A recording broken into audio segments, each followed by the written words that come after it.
ignored us who he is. So he's going to be speaking to us about well-being in Buddhism today. And as always, it's so wonderful to see all of you. And it's wonderful to see that you have given yourself this time to be fully present and share your presence with us as well. And I really hope that this session will be a fruitful session for you, so you can take something out of it. Yeah, so a bit about Daniel. I was super excited to meet Daniel today because he's not only Australia's first full-time Buddhist chaplain, he's also a Buddhist counselor. I think he's the first Buddhist counselor I've ever met, so it's very exciting. And I will leave Daniel to give a bit of introduction to himself later on in his presentation. But if you had any questions, please feel free to pop it in the chat. We'll have time for questions afterwards at the end as well. So over to you, Daniel. Thank you, Sophia. Thank you so much. And thank you for all of you. Thank you to all of you for being here. You've dedicated your time to your well-being and to your happiness. And this is really important because your well-being and happiness includes all the people around you. So I guess just to get started, I am a mindfulness-based therapist, and I am based in Bondi. I'm having issues with my PowerPoint, so give me a second. There we go. So I'm based in Bondi in New South Wales, and I've been trained in Buddhist meditation, and I've received mentorship from leading Buddhist teachers internationally. And it's actually at their encouragement, the encouragement of my gurus, that I've learned to integrate traditional mindfulness meditation and contemplative skills. I guess what we could say is that it's in a therapeutic context, so it can be applied by anyone, Buddhist or otherwise.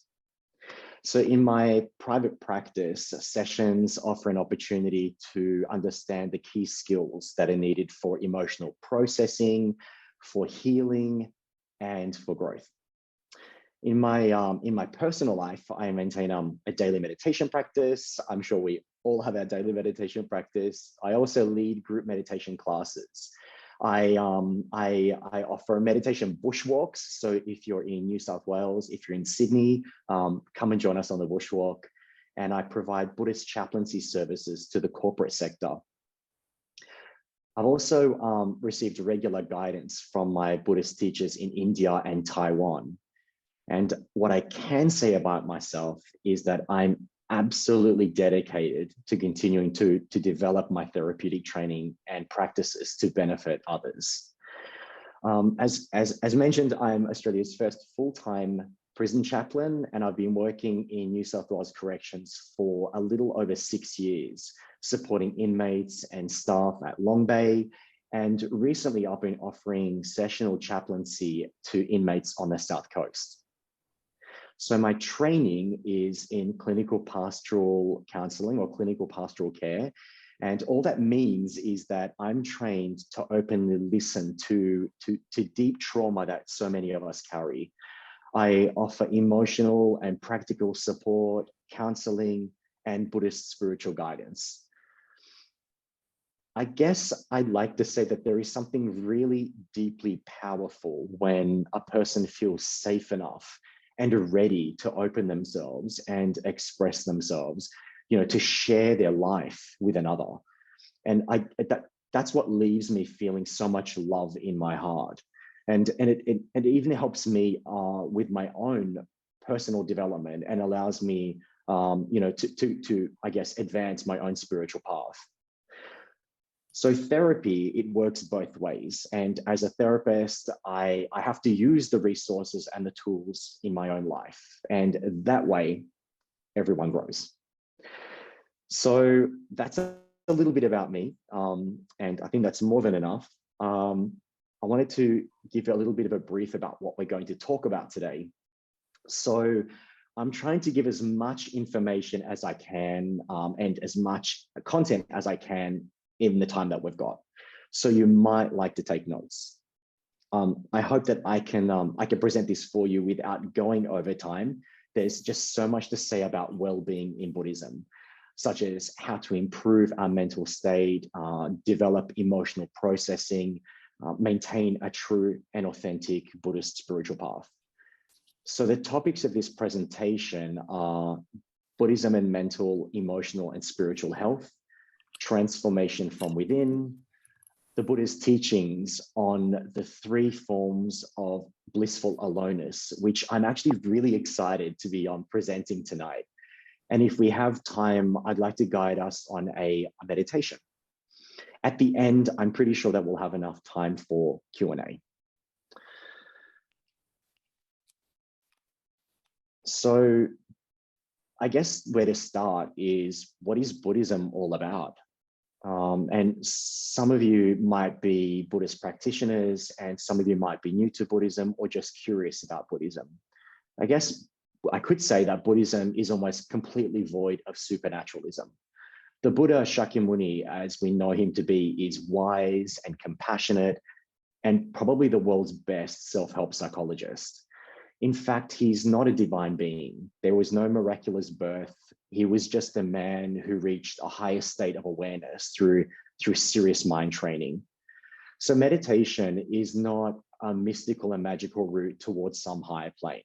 It's a cognitive process for self-exploration, and that's using introspection.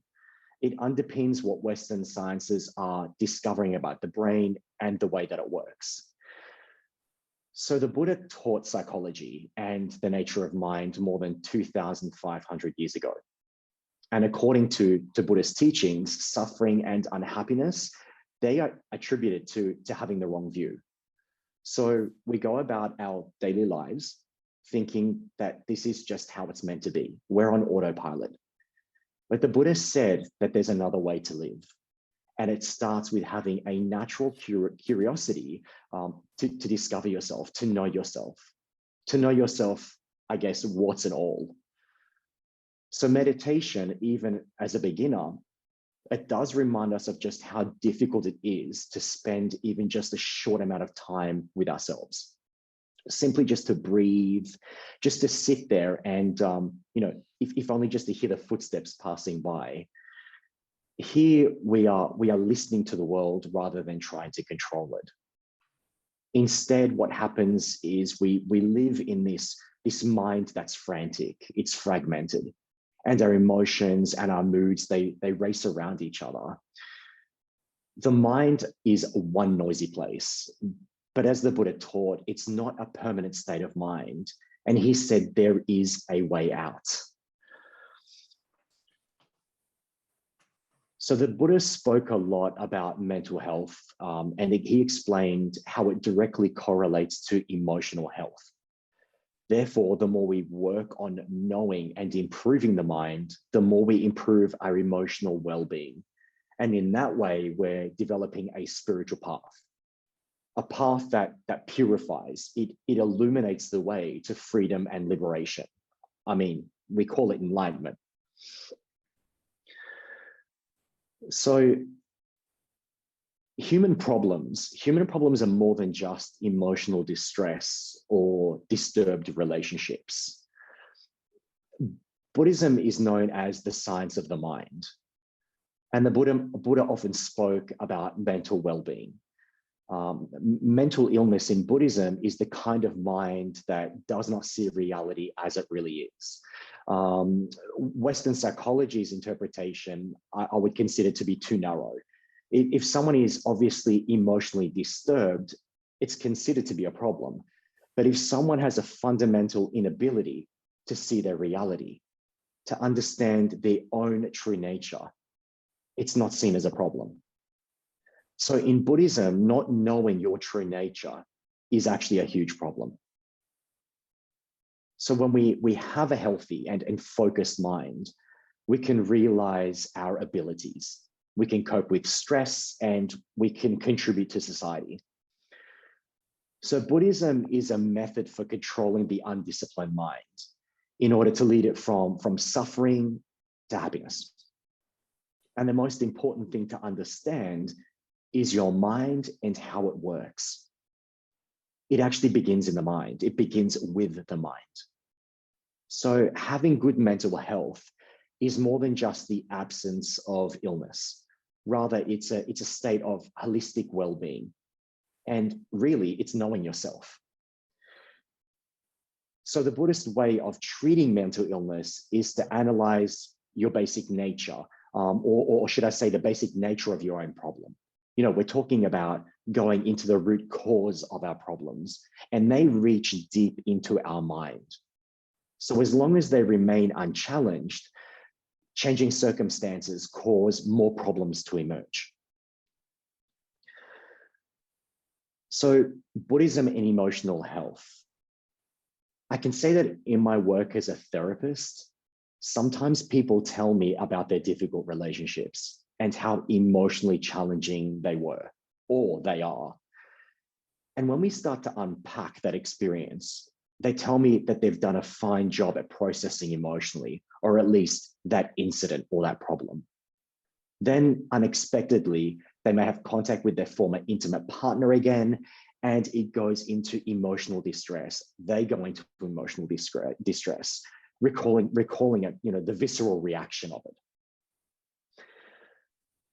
So here what we're going to do is talk about emotions and how to really improve our emotional health. And I'd like to start by saying it begins with processing. Sometimes our body, it holds on to pain, it holds on to trauma and difficult experiences. So we can use our logical mind to make sense of past events, of relationships, with the false belief that we've healed.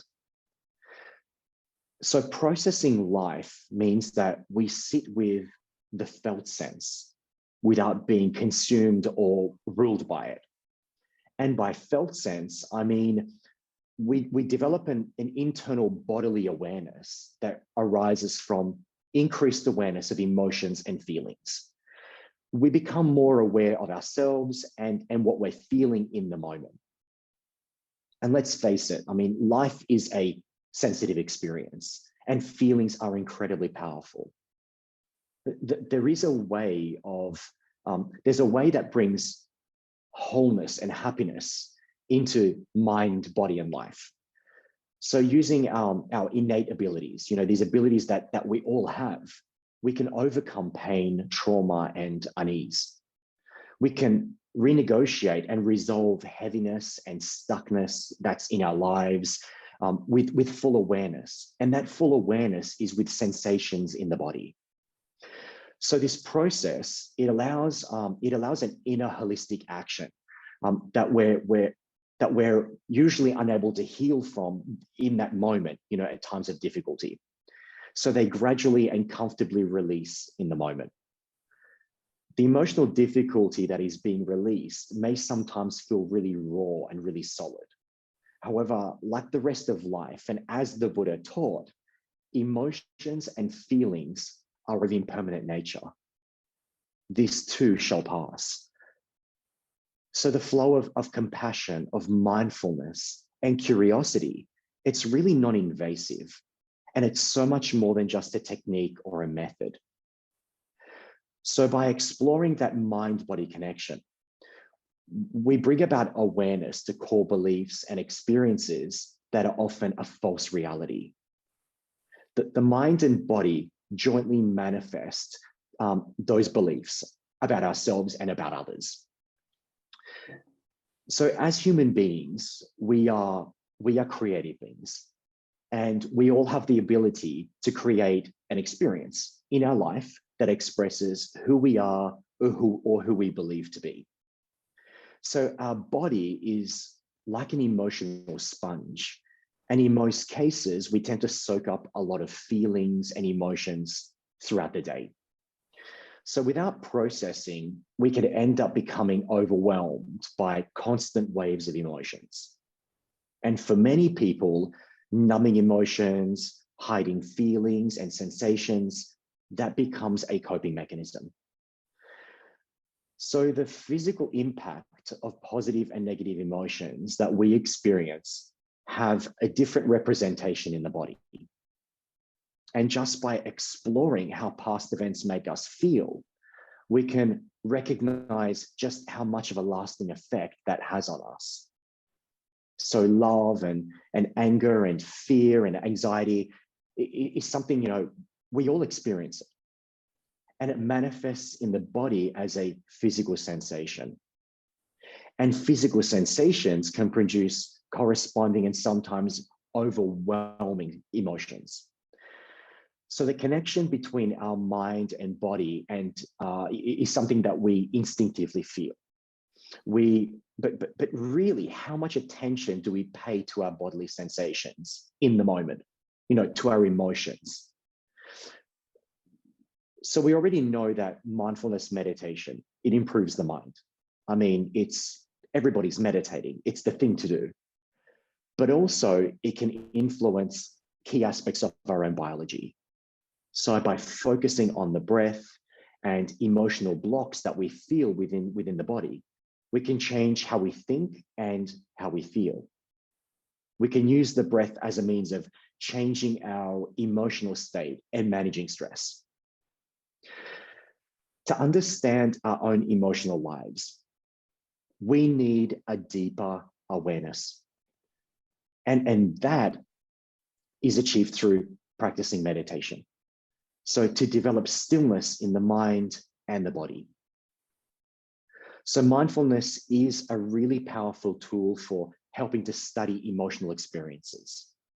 And I guess you could call it an exploratory witnessing.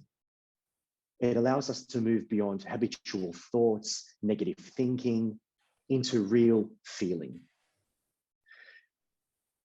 It's because what it does, that level of meditation, it becomes a process of, I call it energetic renewal.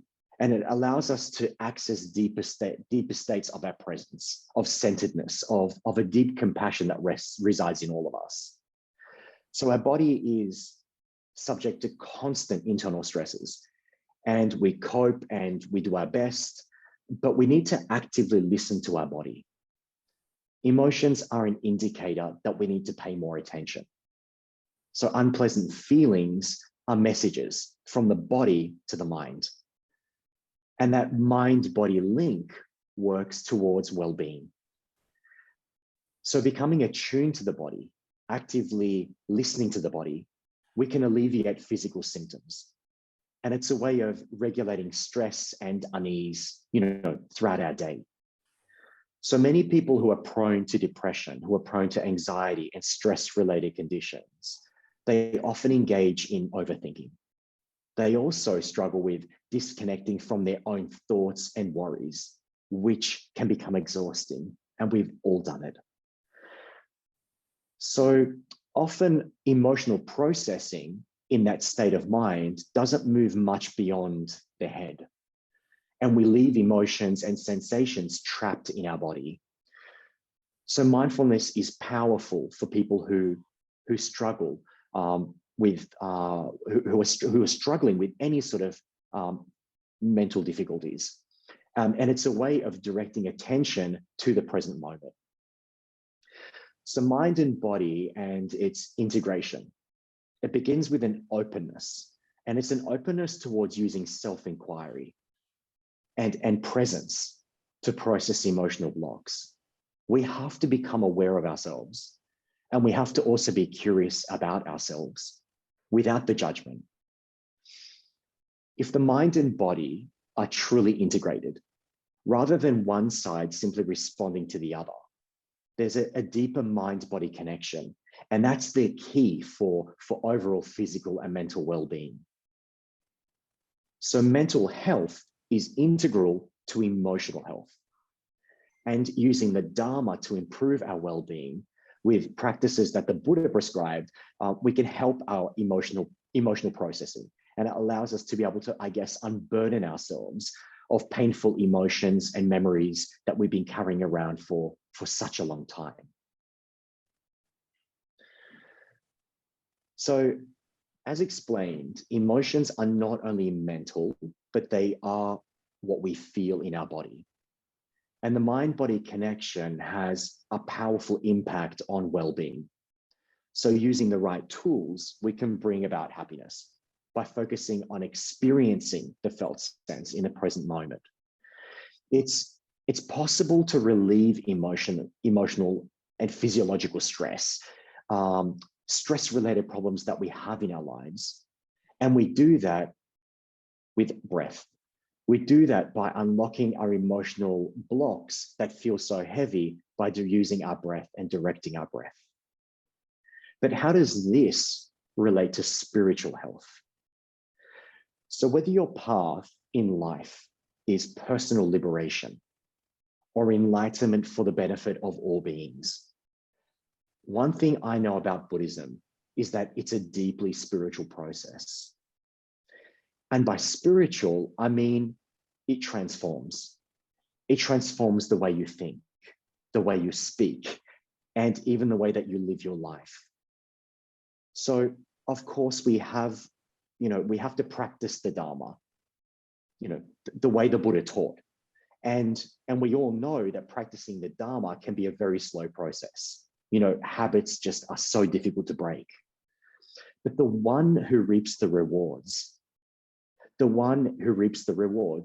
is you. The more you dedicate yourself to your practice, the better your relationships become, the more joy you feel in your heart, and the easier life becomes. In fact, I had a client just the other day tell me when he wakes up in the morning, he feels joy. So it got me thinking, where does joy come from? It comes from a loving heart, and it comes from your connection to others. My client, he feels connected. He feels plugged in. And what he's plugged into is his own potential. That is nothing more than open-heartedness. It is loving kindness and it's compassion. I mean, he's totally got it. However, what I tend to hear from many Buddhist practitioners is that Buddhism is a lonely path. And I'd like to talk about that a little bit later. But let me start by saying there is a huge difference between solitude and feeling lonely. So in the words of the Buddha, just as a goldsmith would test his gold by burning, cutting, and rubbing it, so you must examine my words for yourself carefully, not merely accept them out of reverence. So what exactly is the Buddha trying to say here? The Buddha was a human, is a human, just like us. And there was no miraculous birth. There was no mystical nor magical spiritual awakening. He made it very clear that the only way to well-being, to good health, to happiness and liberation was through practice. So the Buddha repeatedly discouraged any excessive veneration paid to him personally. He knew that that kind of purely emotional devotion can obstruct the practices that he'd prescribed for full enlightenment, for well-being and happiness. So emotional mysticism really has no place in Buddhism. The Buddha said that the practice of the Dharma and living in accord with the Dharma is sacred reverence and honors the Buddhas throughout time. And I remember the story of, it's in the Sutra of Monk Vakali, who, full of devotion and love for the Buddha, was ever desirous to hold him bodily. To him, the Buddha said, "What shall it profit you to see this impure body? He who sees the Dharma sees me." In other words, if you want to pay homage to the Buddhas, the way to do this is to work on yourself. It's to improve your mind. It's to increase your well-being. It's to open your heart and awaken to your fullest potential with the Dharma. Practice is the only way to self-liberation or liberation for the benefit of all sentient beings. So devotion towards the Dharma, the sacred texts and practices they are very important. But personal and excessive emotional devotion to the Buddha himself, who is just a man with an impermanent physical body, well, that was discouraged. So how do we improve our well-being and happiness with the Dharma? The Buddha said we do it in 3 ways. We listen to the teachings, we read the Dharma, and we practice the Dharma. And this includes putting Dharma into action. We should be helping our friends, we should be helping our family and people in the community. So this is the only way to test the truth of the Dharma, just as a goldsmith would test his gold. What we do is we analyze the teachings by learning the methods and using the tools that are shown to us in the Dharma. And only then can we be absolutely sure the Buddha was right, he was spot on. Liberation and lasting happiness are not reserved for the Buddha alone. Buddha nature is in every sentient being, and in fact, it is your potential too. I remember a quote from His Holiness the Dalai Lama, where he said, if you practice the teachings of the Buddha and you find the teachings to be wrong, you must reject him. So to hear the head of Tibetan Buddhism speak in this way shows absolute confidence in the teachings. And I mean, let's face it, Buddhism has been around for over 2,500 years, and it's still transforming lives. It's still alleviating suffering and liberating beings to this day. So the teachings are timeless. So the Buddha has a radical perspective on spiritual health, and requires us to walk the walk and talk the talk. Internalized wellness and spiritual life is not just reading the Dharma and sitting on a cushion meditating. It's actually getting excited about the obstacles that come our way in life. It's about looking inwards and knowing yourself. It's about having the skills to work through whatever comes your way.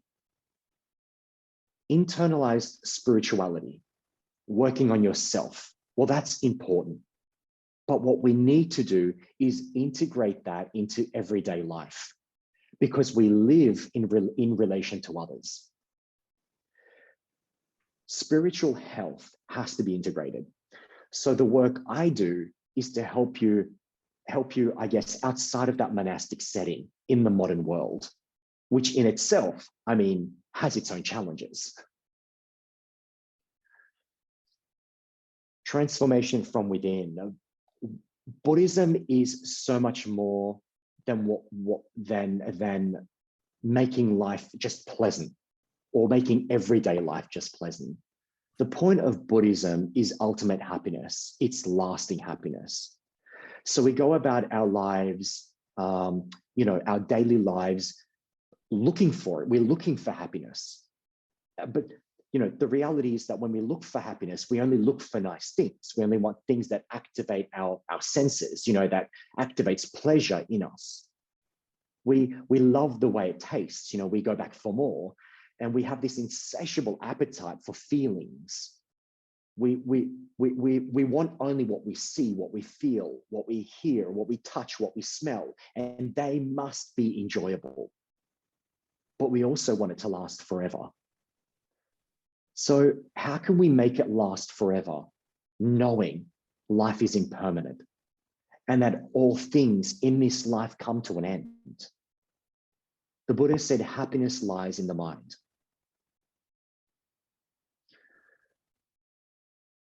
Both happiness and distress, they are experienced because of our state of mind. Positive thoughts are beneficial for the mind and immediately generate feelings of bliss. For example, thinking about acts of kindness, about selflessness, service to others, it uplifts us. It makes us feel good. And in contrast, negative thoughts generate those unpleasant feelings, the heaviness. It leads to that, often will lead to harmful acts and really selfish behavior.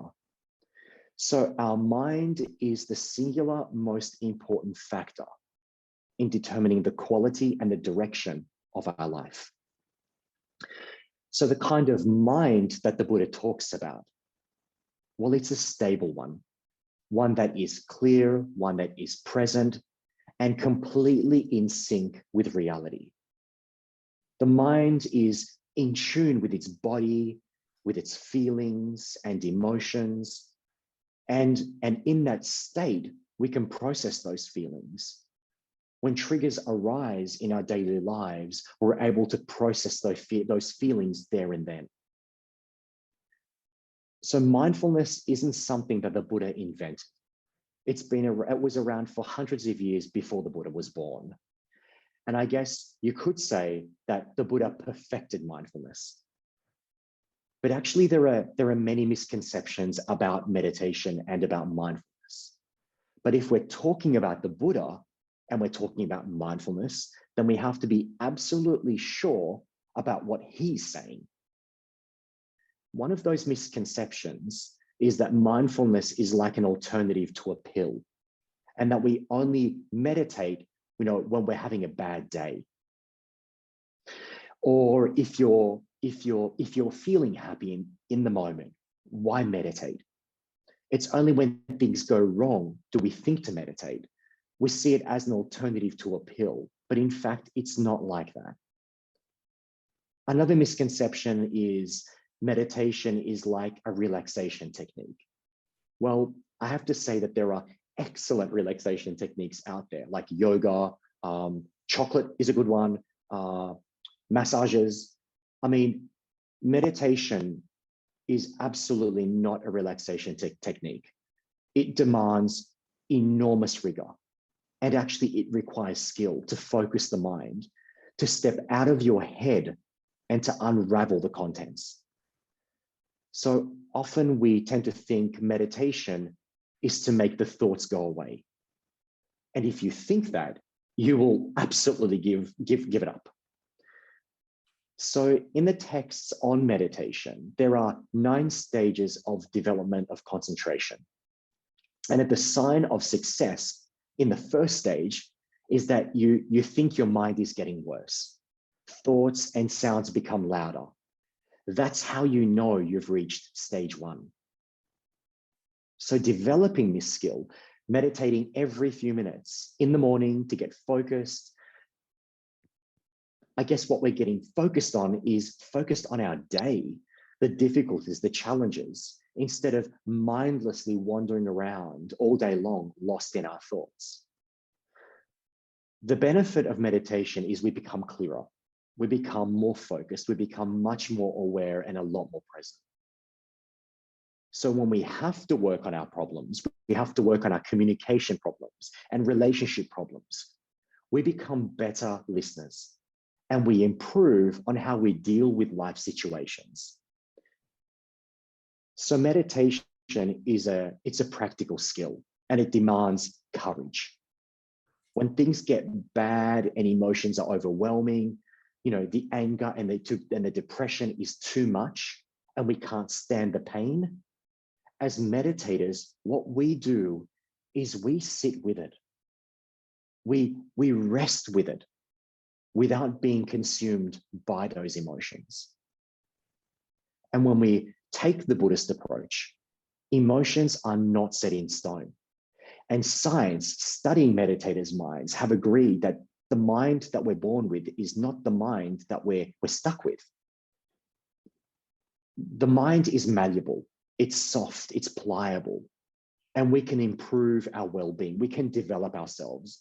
And this has been fundamental to the Buddhist teachings. Okay, so a quick recap.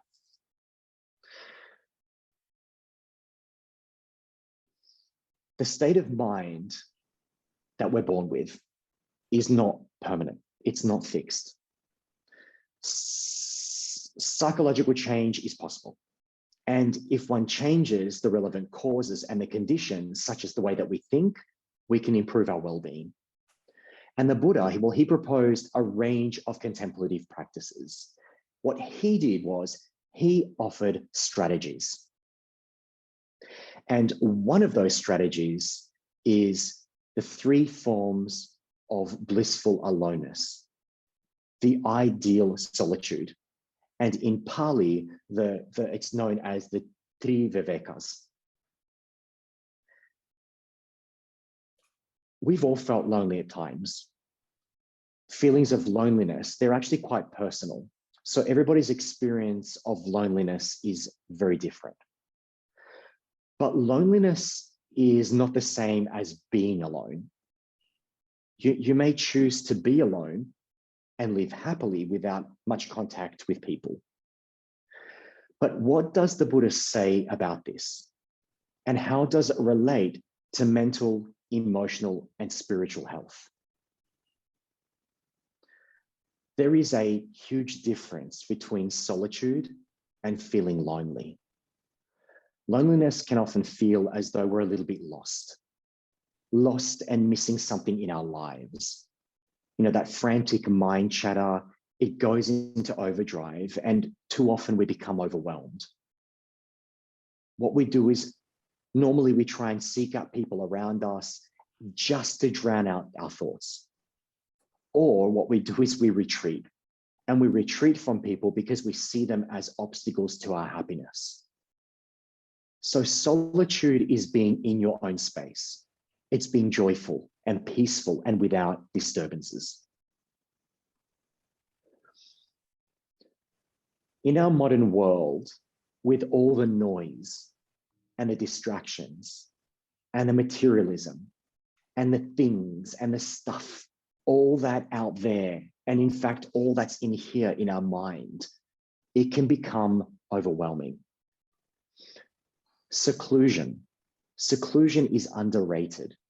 It's underappreciated, and it is underused and misunderstood. So the Buddha talks about 3 types of seclusion that we should cultivate for well-being and for spiritual growth.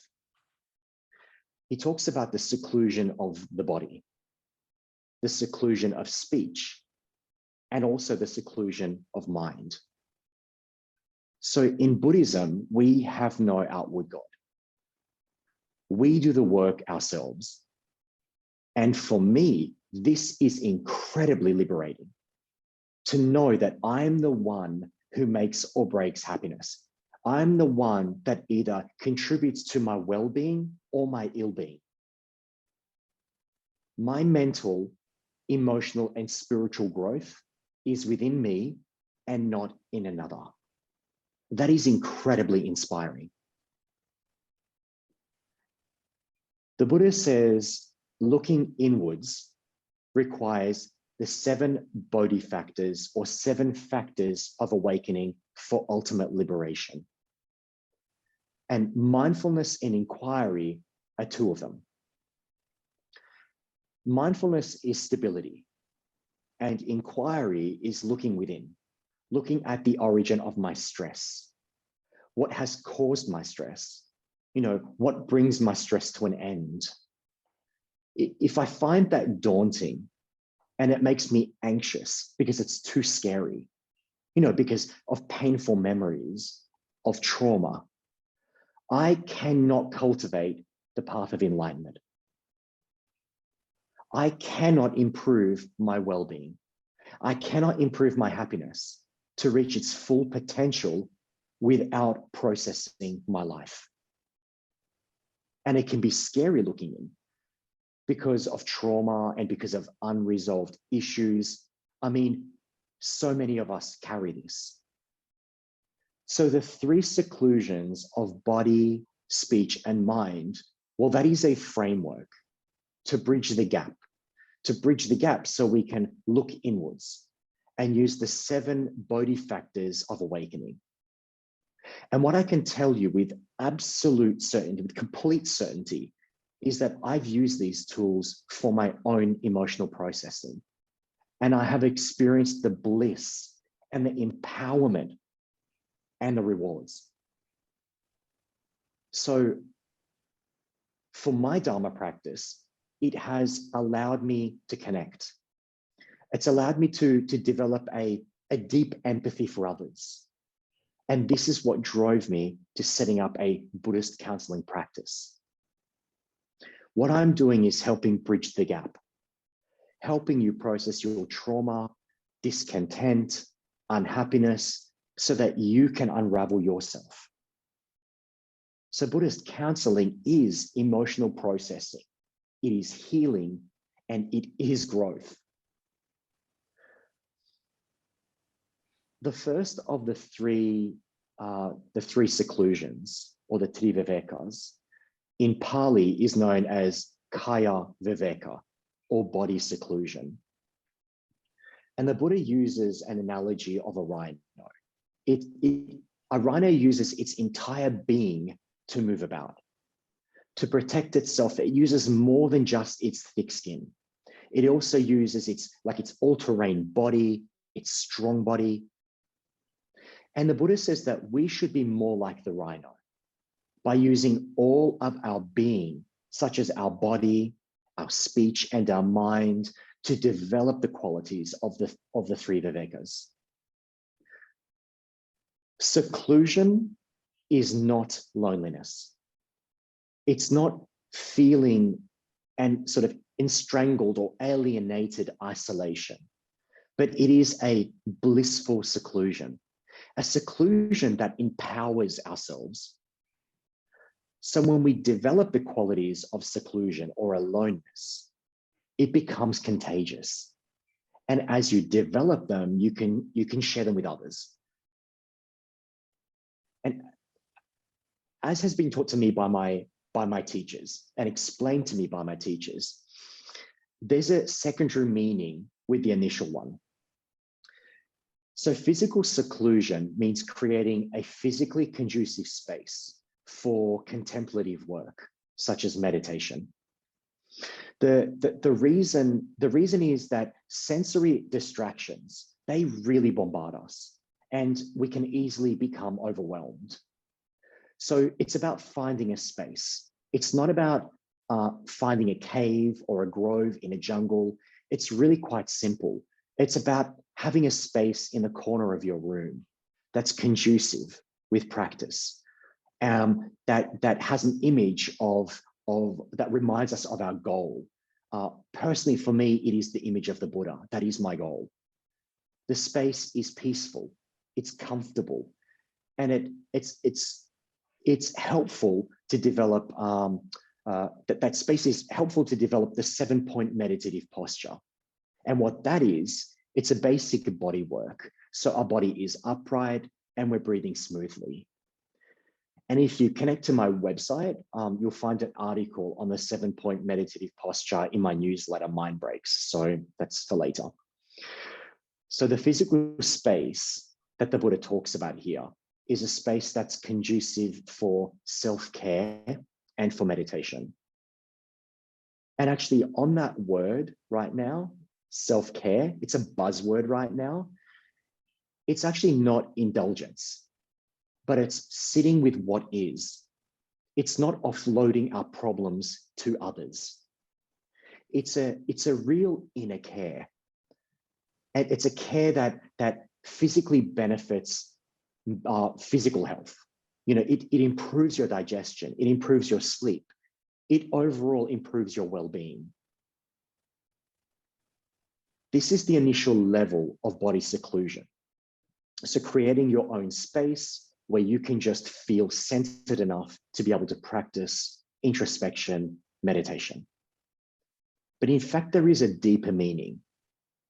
The Buddha said that this whole body of ours is blissful in practice. So the deeper meaning is working with the body and the way it feels in the present moment. And by this, I don't mean that we are in meditation observing our body from a bird's eye view. We're actually embodied. We're very much fully resting within. And we're not sitting there imagining our body from the outside in. And this is what I mean, and this is what I referred to earlier as a felt sense of body. And it's really important. So in this meditation practice, what we do is we dissolve our ordinary visual perception of the body, and we visualize it as light, as a light energy body. And the medium or the channel for cultivating this deeper seclusion is actually breathing. So when we think of the body in the ordinary visual sort of preconception, we just visualize breathing into the lungs. That's what normally happens. And I think that many of us, especially beginner meditators, we breathe and we imagine it moving in through the nose, going down to the lungs and coming back out again. But when we breathe with, as we breathe in, what we're doing is we notice things. We notice unpleasant sensations. And that discomfort is usually a trigger for emotions. So we use the breath to feel emotions. Remember, this too shall pass. The feeling of discomfort, it lifts with our breath. So awareness of body is not diverting the pain into the head with stories, but we notice the emotions and the feelings that we'd normally miss. Most people, I would say that most people hate their body. So we have this, this real uncomfortable feeling about feeling our body. But the truth is we must and have to feel comfortable with the borrowed vehicle that we have. We use all of ourselves to cultivate the path of enlightenment. And this includes the body. So talking about self-care, taking it to the max means that we have to fall in love with our bodies again. Not hating our body image, because if we hate ourselves, we create a block for the work that needs to be done. Do I feel cold in my body? Can I draw the warmth of breath into it? Staying with the flow allows for more and more healing to happen.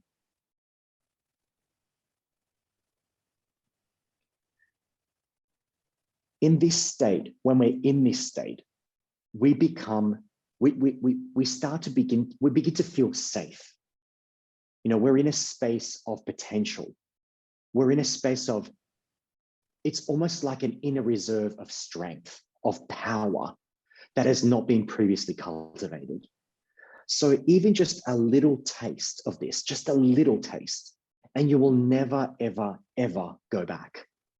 What you do is you start to develop more and more of it. The act of breathing becomes transformational. It becomes transformative. And what leads to the next viveka is the thoughts that we normally have.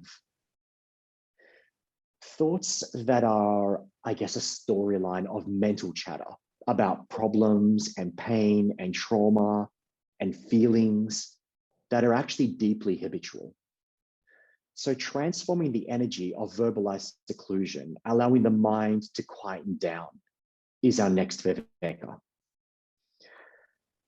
Vaka viveka, seclusion of speech, or better explained as inner verbalized chatter. Life's triggers take us to storylines. The things that we've been telling ourselves over and over again, just to justify how we feel. Then we bottle up the feelings because what's happening in the mind is too much. What we normally do is we tell ourselves to shut up. We say, we look for the on-off button. We try and stop our thinking. We actually start to become very forceful with ourselves in that state of mind. But what we need is to allow the body to heal. We need to move from our head down to our body and feel ourselves again. We allow the thinking mind to sort of quieten down gently, gradually. So it's not forcing it. It's not forcing it to shut up. What we're doing is we rest with it.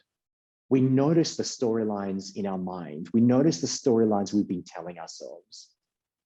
What we do is we avoid following the narrative. So we rest. And what we're doing is we're resting with it, not in it. So in that mindset, things begin to quieten down. The mind quietens down and we begin to feel. And slowly our awareness moves. It moves from the head, below the neck, and into the physical body. And in that state, what we may feel is a trigger. And if we do, we tend to go straight back to the head. What we're doing is we're being sensitive. We're not affected by what we're feeling. We're becoming sensitive to it. We are sensitive with the emotions that arise. So being aware of triggers and the feelings that come, well, what happens next is we feel loneliness. We actually start to feel sadness. So the Buddha says that this isn't admitting weakness. Actually, what we do is we use those feelings as the fuel for growth. So we use it to propel ourselves, to propel our growth. It's not about saying, I shouldn't feel these things, telling ourselves that what I'm feeling is wrong or that I should be in a permanent state of bliss right now. In this space of seclusion, we are not ignoring our thoughts, but we're working with the feelings. We're not turning it off at the brain. The mind, what tends to happen is it keeps thinking, because that's what the mind is designed to do. We are not turning ourselves off, but what we're actually doing is we are waking up. So when we're feeling, and we use this sort of gentle inquiry, this curiosity to uncover what's behind those feelings of anxiety or stress or whatever arises. And how we do this is we feel ourselves, we become curious. Where is it? Where are these feelings? There is a gentle inquiry. How does my stomach feel right now? How do my shoulders feel right now? What's happening in my chest? Can we draw straight from it? Or is the feeling just too much and we're making it worse? We're making it bigger. Quietening the inner verbalization by feeling what is there allows us for that pent-up energy that we're feeling in our body to naturally start to soften with the breath. So we notice ourselves back in our head. And when that happens, we draw the breath back down into the body. We don't lock it in at the neck. We come back to the core. And the analogy I like to use is it's like a TV running in the background. No one's watching it, but we can hear it. So things are going on in the mind. We know it's there. We can hear them, but we're not really paying attention. What we're paying attention to is our body and the feelings and sensations that are arising. That's how we should be with our thoughts, just allowing them to run in the background. All right, so let's do a quick experiment. Has anybody really hurt you? In your life, has anybody really hurt you? Just take a moment. Now, what I want you to do is I'd like you to say their name. Say the name of the person that really hurt you. What happens to you when you say that person's name? What do you feel? What do you think? Imagine the energy being wasted every time you follow those stories.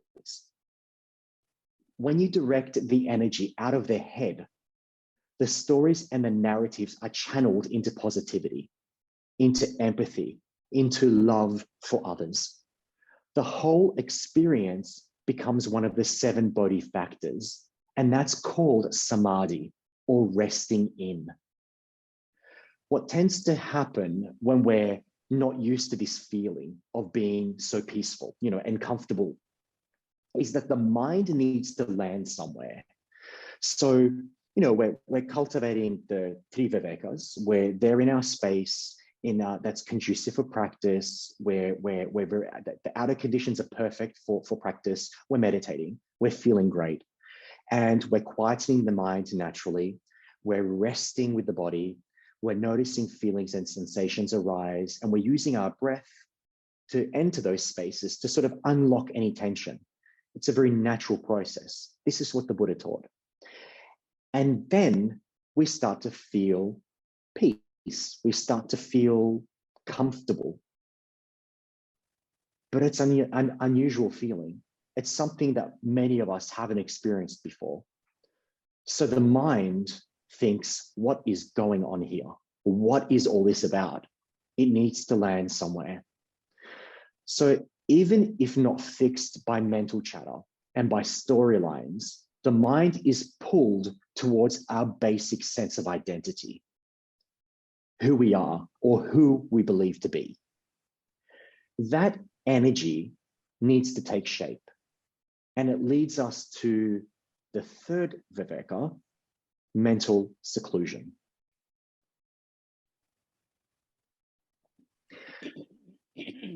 Chitta viveka, or mental seclusion, as it was taught to me by my teachers, is secluding the mind from unskillful states, from secluding the mind from negativity, from wrong view, and so on. So there is a deeper meaning of the third. And what tends to happen in the Trivivekas is that we have a compulsion for the mind to take form in three different directions. The first of those directions is through the senses. And also, it can still happen with our eyes closed. So the mind tends to fantasize. It fantasizes about experiences we want to have in the future, like an ideal romantic partner, perhaps more money, a holiday, or even something as mundane as a snack. It's movement from being in the moment, experiencing that bliss, to experiencing life with the outer senses, with our eyes, ears, and nose and mouth.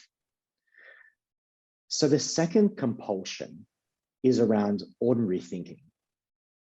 And in Buddhism, we have 6 senses, the 6th one being ordinary thinking mind. What we tend to do is we create a construct of who we want to be, identity as the experience. It's the positive spin on moving outside the present moment that we're in into a romanticized version of ourselves and our life. So we can become comfortable in our ordinary world known as samsara.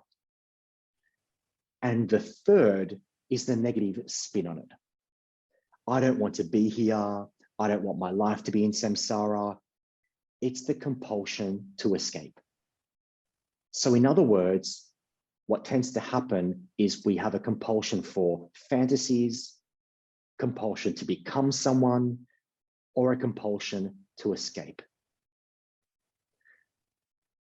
We must learn to enjoy being comfortable in our skin, in this space and in this moment. So compulsion, the Buddha's remedy, wasn't to crush it,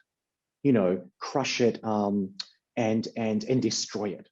It was to allow ourselves to be comfortable with the physical body, the kaya viveka.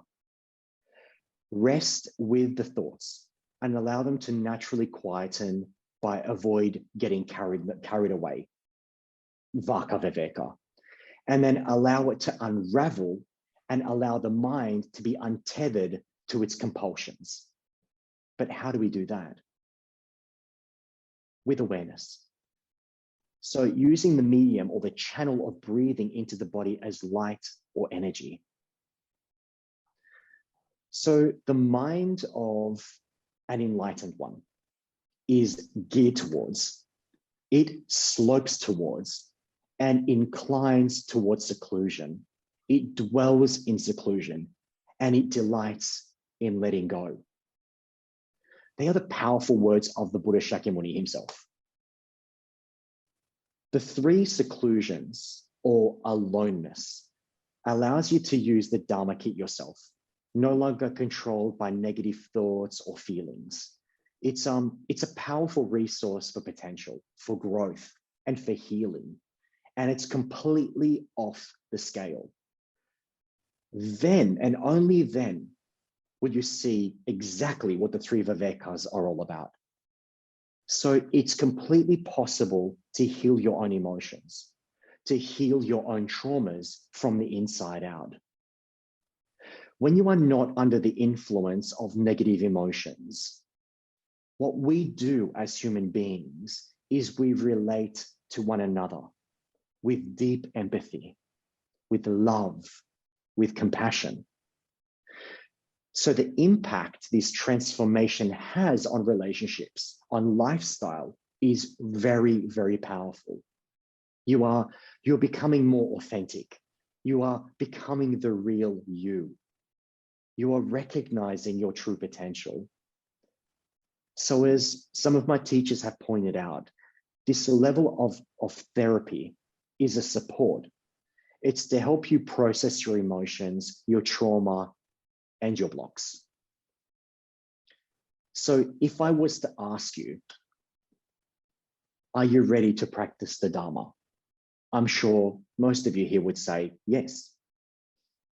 If I was to ask you, are you ready to help others? I'm sure the majority of you would say yes.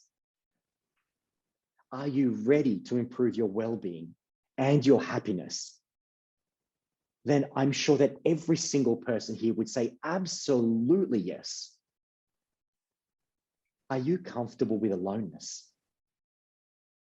Do you have feelings of loneliness and isolation? I'm incredibly passionate about supporting anyone who is ready to unpack and open up to discover the holistic and authentic well-being that's available to all of us. So I think I've done more than enough talking right now. And I hope that you've taken something from it and you're able to benefit from it. So that was well-being and Buddhism and the Tivavekas. So I'd like to take some time now, just take this opportunity because we have a few minutes to offer a guided meditation. So if you need to take a sip of water, I'm going to do that now and get comfortable, get in a comfortable position, and let me guide you through a really lovely meditation.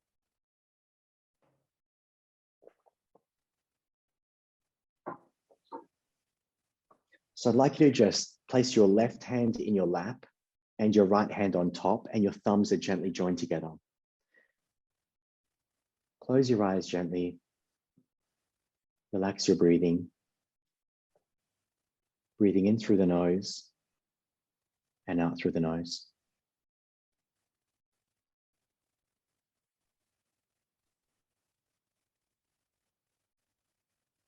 Relax and rest your shoulders all the way down through your arms, down to your hands. Relax your hips all the way down to your feet and toes.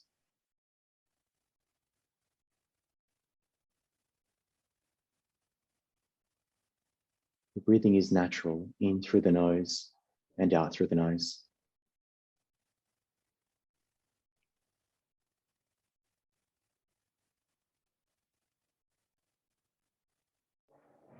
I'd like you to feel the way that your body rests right now as you're sitting.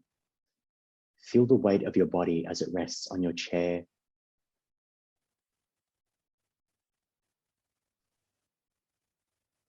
Notice your body.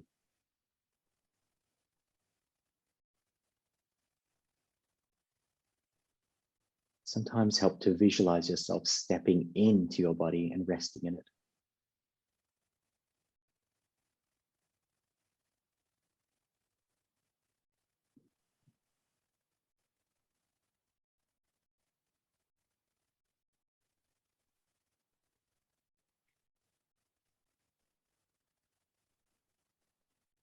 Now that we're fully embodied, I'd like you to, in your mind's eye, visualize the body as light.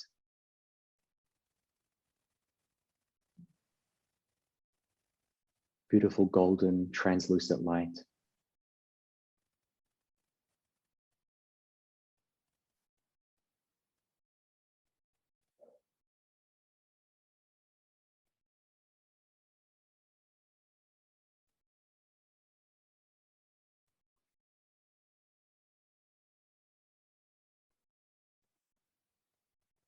Allow your breathing to move all the way through the body.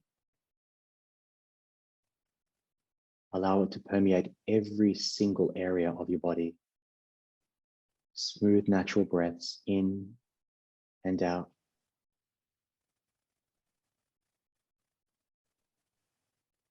From the very tip of your head all the way down to your feet. The breath natural, relaxed, deeply satisfying.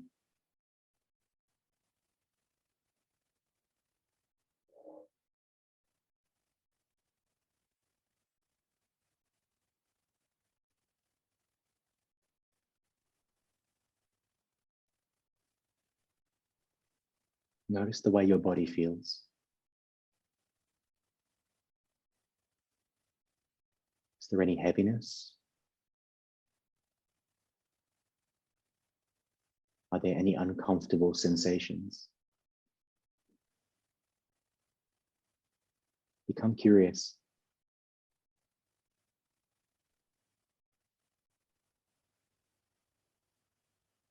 Doesn't require any commentary or conversation. Just notice it. Notice it for what it is in the moment.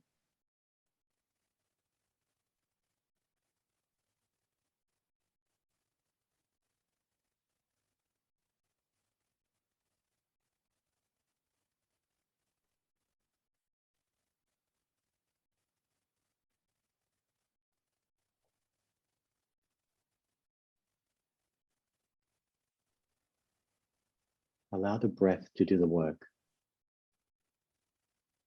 Allow the breath to move down to that space that might feel restricted or uncomfortable. Perhaps there are feelings, sensations.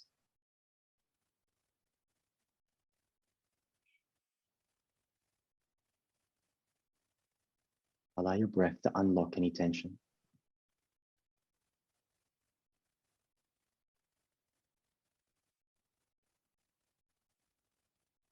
Your mind is incredibly relaxed.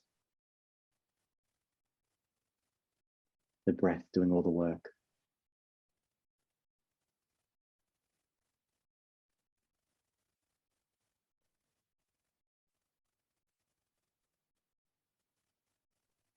The mind and body completely in sync.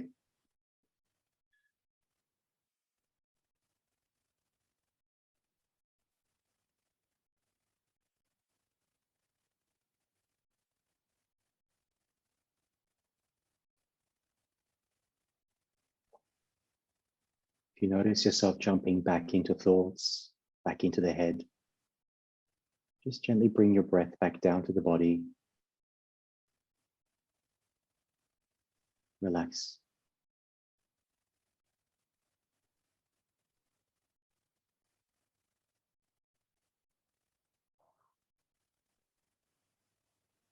If you find that the body becomes too tight or uncomfortable, just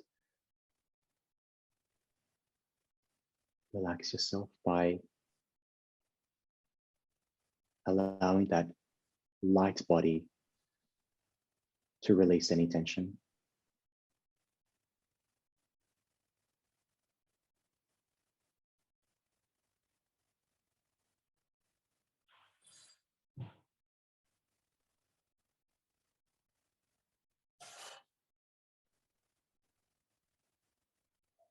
Smooth breaths all the way through the body.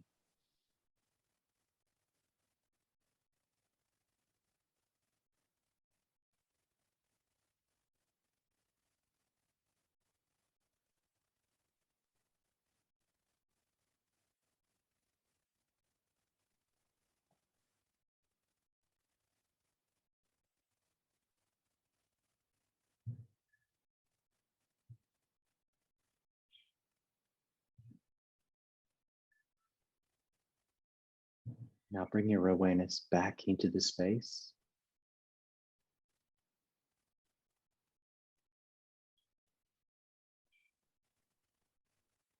And in your own time, when you're ready, you can gently open your eyes.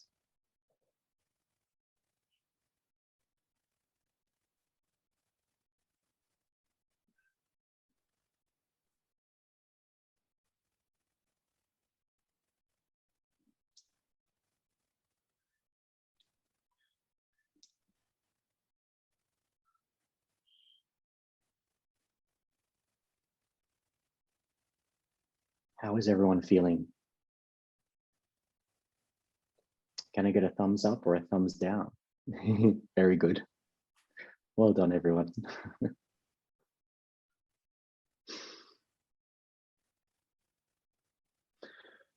So we have a little bit of time, probably not too much, on Q&A.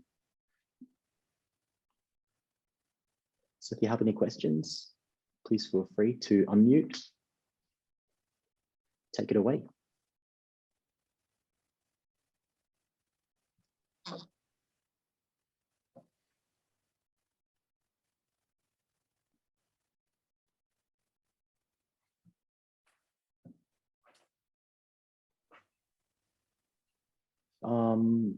Bill, go ahead.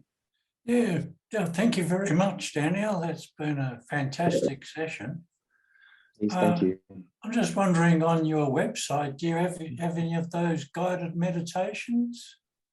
There are actually guided meditations on my website. Yes, you will find them there. Yes, absolutely. Yes, I'm always adding to the collection. So, thank you. I'm not sure. Is it just your name? If we put in your my name, my website is BuddhistCounselling.net. Okay. And yes, so that's the website there. And I'll talk a little more about the website a little later. Thank you. Thank you. Thank you. I think, Raul, did you have your hand up? Yeah. Yes. Thank you very much, Daniel. Thank you. I just wanted to know if you can give us a few tips on the investigation process. The investigation process, I guess it's organic for everybody, but it starts with just being curious. What tends to happen is we default to judgment. We tend to notice our negative thoughts and we go instantly to, I'm a bad person, I shouldn't be seeing this, or I shouldn't be experiencing this. Or, you know, we start to berate ourselves. So really developing a curious mind starts with openness and love and care for oneself. So often we don't notice our thoughts. We don't notice what's going on in our mind, the habits, you know, the habitual thoughts. So sometimes it does come as a shock and a surprise that we think in this way. But actually just noticing those things, noticing that negativity is 3/4 to, you know, improving your well-being. We need to know that it's there. So actually knowing it's there is a golden opportunity to improving well-being, improving happiness by changing our habits. Okay, thanks. Thank you. Simon. Hey, Dan, thank you so much for that. It was really interesting and the meditation was just so blissful. Wonderful. The three Vivekas. Oh, one of your slides, it had a fantastic quote that started something like, just as a blacksmith, I don't know, checks his gold or something like that. Yes. That's a Buddhist quote. Yep. So I'm going to find that. Yeah, that'd be wonderful if that's okay. I wanted to copy it down, but it was a quick one. Yeah, sure. There we go. Just as a goldsmith would test his gold by burning it, cutting it, and rubbing it. So you must examine my words for yourself carefully, not merely accept them out of reverence. I think I'm just going to screenshot that one. No problem. I'll hold that there. Gold done. Thank you very much. Thank you. Gia? Yeah, sorry. I actually asked the question in the chat. Thank you. So sorry, I haven't been checking those. Let me have a look. Oh my goodness, I've got many questions here. I'm sorry.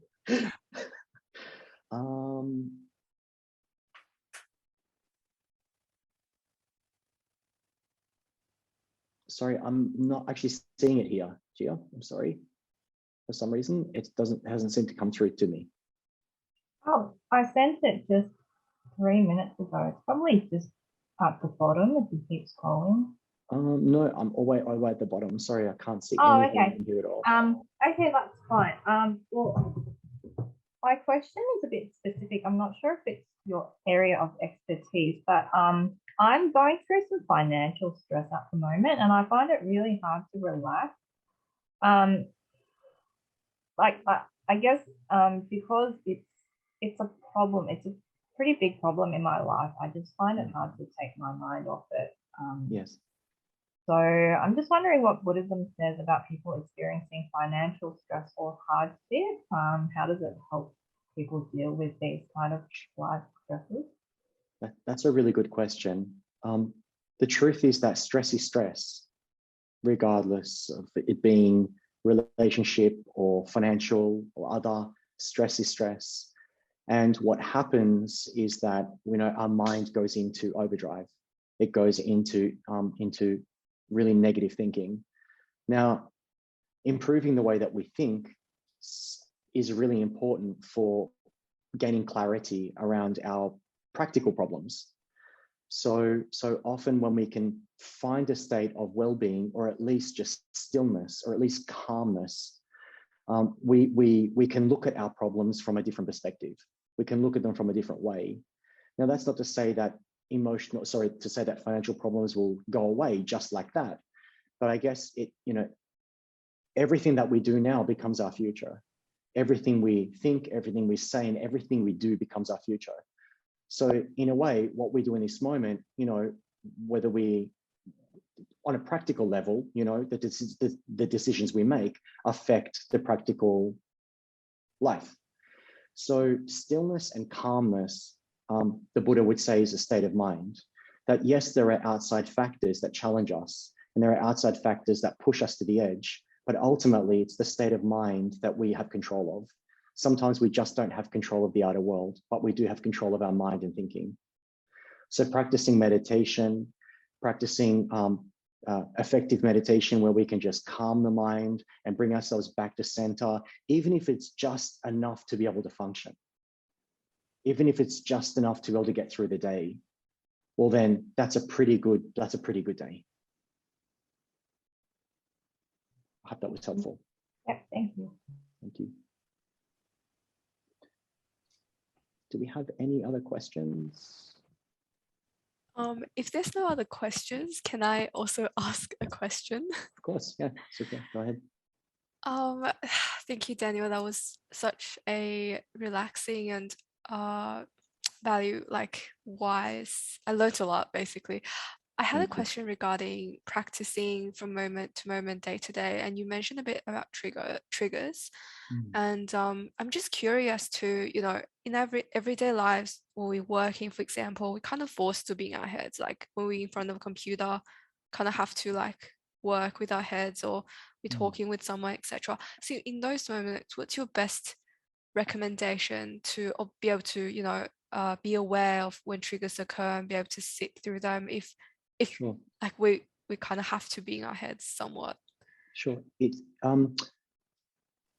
The mind and body is a connection. They actually work in sync with each other. So the mind is foremost in Buddhism. The mind is everything.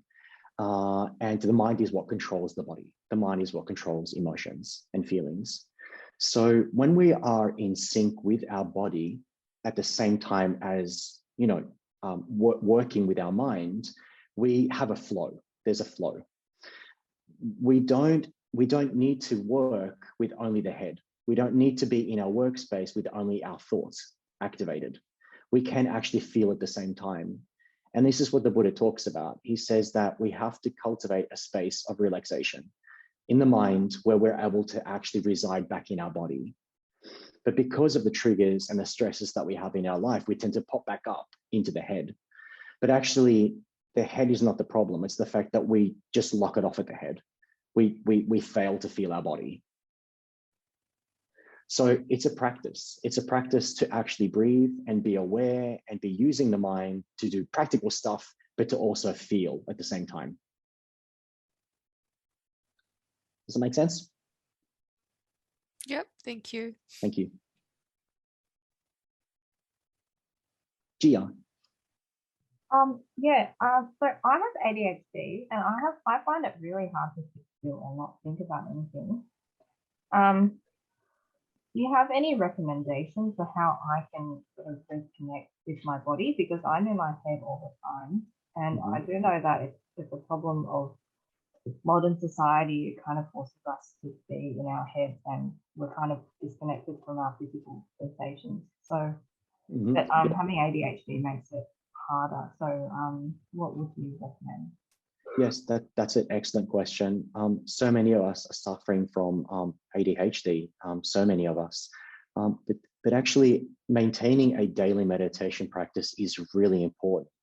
Even if it's just 1 minute a day, that's the starting point. If we don't meditate, then we can't possibly sit within our body. You know, we find it, we're not in our body. So using meditation as a means of relaxing the body and being able to start to become comfortable with the body is stage one.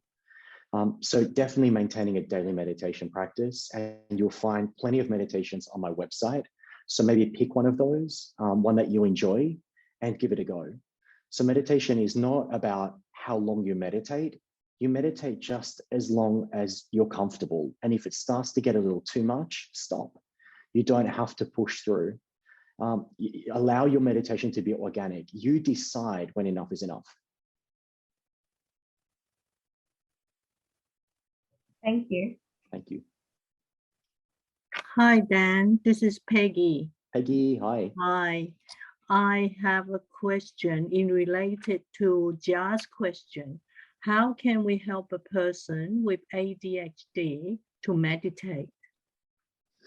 Sometimes if the body is just, or the mind is too much, the Buddha taught different methods. He said that, you know, we can practice by following the breath and resting at the tip of the nose. There are other methods where we can follow the breath down into the chest. There are other methods where we can, you know, feel the breath moving down into the belly or moving it all the way down to the earth and back. But if none of those methods work, sometimes reciting a mantra can be a form of mind training. So practicing a mantra, reciting a mantra, Om Mani Padme Hum, can be very, very, very, very good at focusing the mind in very much the same way. Okay, thank you. Pleasure. Folks, any other questions? Yes, just one last question. What's the best time to meditate during the day? It's purely, it's personal. It's personal. For me, I like to meditate in the morning because it sets me up for the day. So the first thing I do is when I open my eyes, I put some pillows behind my back and I go straight into meditation. And for me, that really works. But honestly, I don't just keep it to one meditation a day. Sometimes I find it really enjoyable to have a second meditation, or if I've had a day that's been really challenging, I actually find that meditation helps me calm down.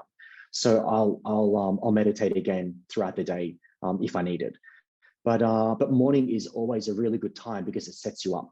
But trial and error. Just see what works for you. Thanks, Daniel. Thank you. Ian.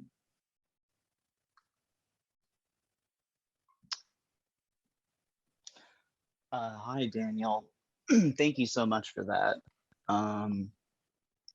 This was a really awesome experience. I don't know where all of you are kind of located, but I'm actually in the United States, and it feels really good to be able to connect with people all over the world and be able to learn about meditation. I've been putting it into practice a lot recently to help with my I'm an addict and alcoholic, so that's helped me a lot with processing and just everything about my life. So I just want to say thank you, and thank you all for this. And then my question is, going back to the mantra you said about, helping with rampant thoughts, Omene Pena Hum. Yes. I'm sorry if I butchered that, but what does that mean? I can actually send you, if you just want to drop me your email, I'll send through an email to you with some more information. So, and also how you can recite the mantra. I have plenty of stuff that will probably interest you. So are you comfortable if I do that? Yeah, most definitely. I'd really appreciate that. Perfect. Hit it my way and I'll get that to you. I also would like to say that on my website, if you do sign up, there is a Wellbeing for Buddhists booklet that you'll be able to receive in PDF. And it has plenty of mantras and also a lot of what we discussed today, a lot of what I talked about today on there. I think that you'll really enjoy it. So sign up. And if you have signed up, just shoot me off an email on my website and I will, I'll send that back to you. Thank you. I really appreciate that. Thank you very much. My pleasure. My pleasure. So I'd also like to mention for those that are in Sydney, I do run meditation bushwalks. Mudita Bushwalks is coming up on the 21st of May. We'll be meeting in Blackheath in the Blue Mountains, and it's going to be a fantastic day.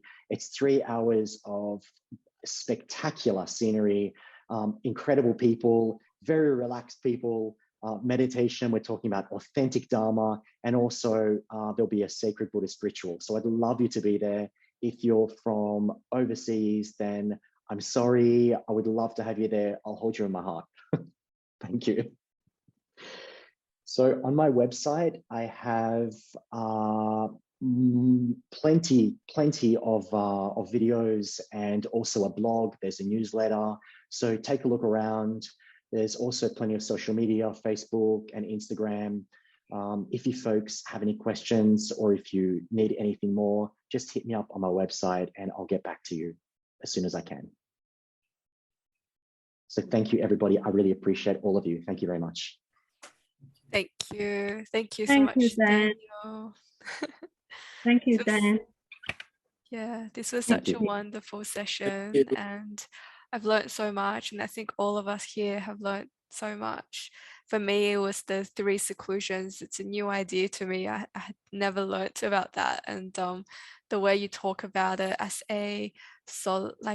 not a lonely but a journey of solitude. Yes. It's very enlightening. Yes. Very good, very good. Yeah. I'm pleased you enjoyed it. Thank you. Awesome, thank you, and thank you everyone for coming as well. Please check out Daniel's website. I know I'll definitely go through a little scroll after this session, and Metta Center sessions are also back next week on Wednesday. We're here every Wednesday. If you want to know more information, feel free to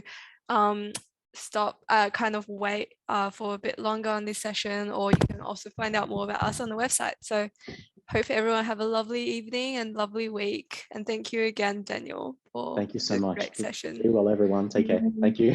Good night. Good night. Thanks, everyone. Come again, Daniel.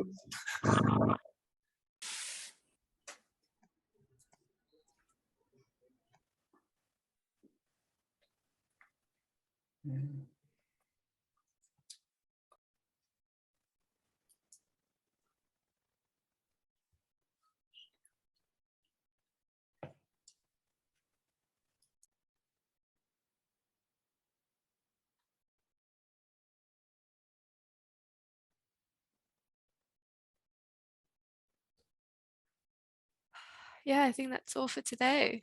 No other questions. Thank you very much. I appreciate you. Thank you. Are Thank you you, going to Cecilia. the Buddhist Council gala dinner in 2 weeks' time? I'll be there. Yeah, absolutely. Will you be there? Awesome. Yeah, I'll be there too. Fantastic. Okay, that's great. Yeah, that's next week, right? Yeah, I think so.